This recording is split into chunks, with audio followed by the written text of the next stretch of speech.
हे प्रभु, हमें कृपा दे कि आज दिन भर के हमारे कार्य, हमारी इच्छाएं और हमारी योजनाएं तेरी पवित्र इच्छा के अनुसार पूरी हो और पूर्ण रूप से यीशु को प्यार करने और लोगों की सेवा तथा ईश्वर की महत्तर महिमा के लिए हो।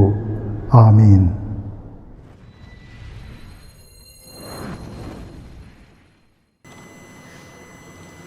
संत मत्ती के अनुसार पवित्र सुसमाचार अध्याय 28 पद संख्याएं 8 से 15 तक। स्त्रियां शीघ्र ही कब्र के पास से चली गईं और विस्मय तथा आनंद के साथ उनके शिष्यों को यह सुसमाचार सुनाने दौड़ी। यीशु एकाएक मार्ग में स्त्रियों के सामने आ खड़े हो गए और उन्हें नमस्कार किया। वे आगे बढ़ आई और उन्हें दंडवत कर उनके चरणों में लिपट गई। यीशु ने उनसे कहा, डरो नहीं, जाओ और मेरे भाइयों को यह संदेश दो कि वे गलीलिया चले जाएं। वहाँ वे मेरे दर्शन करेंगे। स्त्रियां जा ही रही थीं कि कुछ पहरेदार नगर आए। उन्होंने महायाजकों को सारा हाल कह सुनाया। महायाजकों ने नेताओं से मिलकर परामर्श किया और सैनिकों को एक मोटी रकम देकर इस प्रकार समझाया, तुम लोग यही कहो कि रात को जब हम लोग सोए हुए थे, यीशु के शिष्य आए और उससे चुरा ले गए। यदि यह बात राज्यपाल के कान में पड़ जाए तो हम उन्हें समझाकर तुम लोगों को बचा लेंगे। पहरेदारों ने रुपया ले लिया और वैसा ही किया जैसा कि उन्हें सिखाया गया था। यही कहानी फैल गई और अब तक यहूदियों में प्रचलित है। प्रभु का सुसमाचार।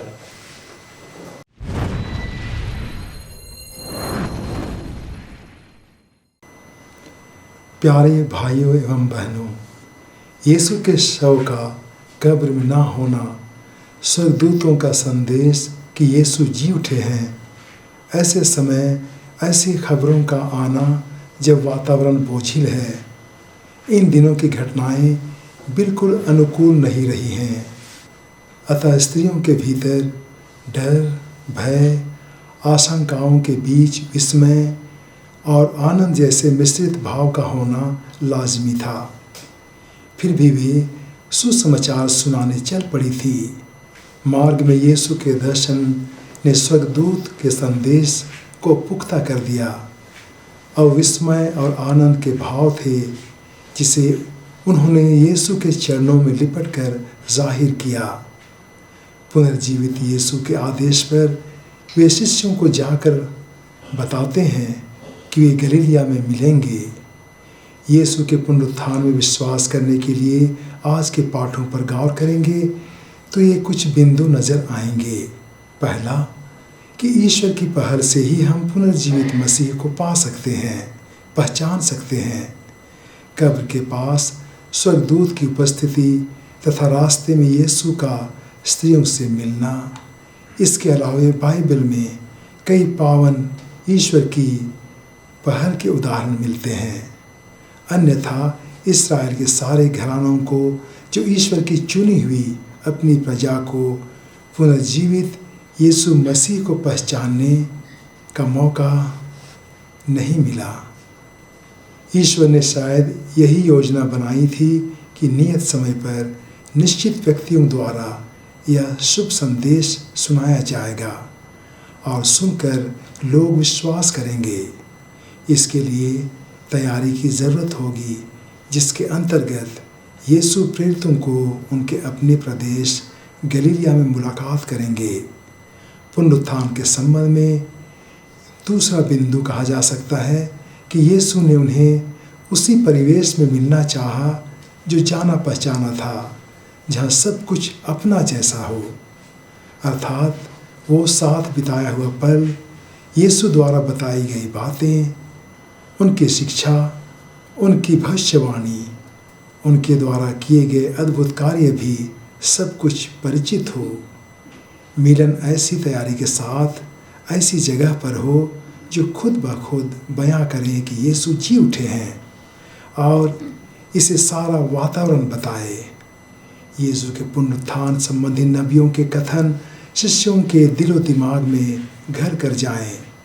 अंतरात्मा यीशु के पुनर्जीवित होने के जय जयकार से गूंज उठे तथा आत्मा बोल उठे कि यही मसीह हैं जो आने वाले थे।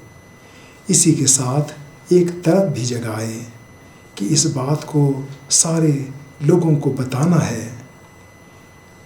तीसरा बिंदु ये है कि पुनरुत्थान के संदेश में मिशन कार्य भी है। स्वर्गदूत कहते हैं, जाओ शिष्यों को बताओ, और वही बात यीशु भी कहते हैं। चौथा बिंदु है कि पुनर्जीवित यीशु की प्रकृति अकथनीय हो गई है। जो अकल्पनीय है जरूर है, जो अकल्पनीय जरूर है पर सर्वत्र उपस्थित है। इस बदलाव के बावजूद उनमें अपनों के लिए वही प्यार है, वही अपनापन है। इन सारी दिव्य घटनाओं और पवित्र आत्मा से पूर्ण सभी शिष्य यीशु मसीह के पुनरुत्थान का साक्ष्य यरूशलेम के लोगों को दे रहे हैं। संबोधन में उन्होंने कहा कि वे पश्चाताप करें, ईसा के नाम बपतिस्मा ग्रहण कर पवित्र आत्मा का वरदान प्राप्त करें तथा पूर्व प्रतिज्ञा के हकदार बने।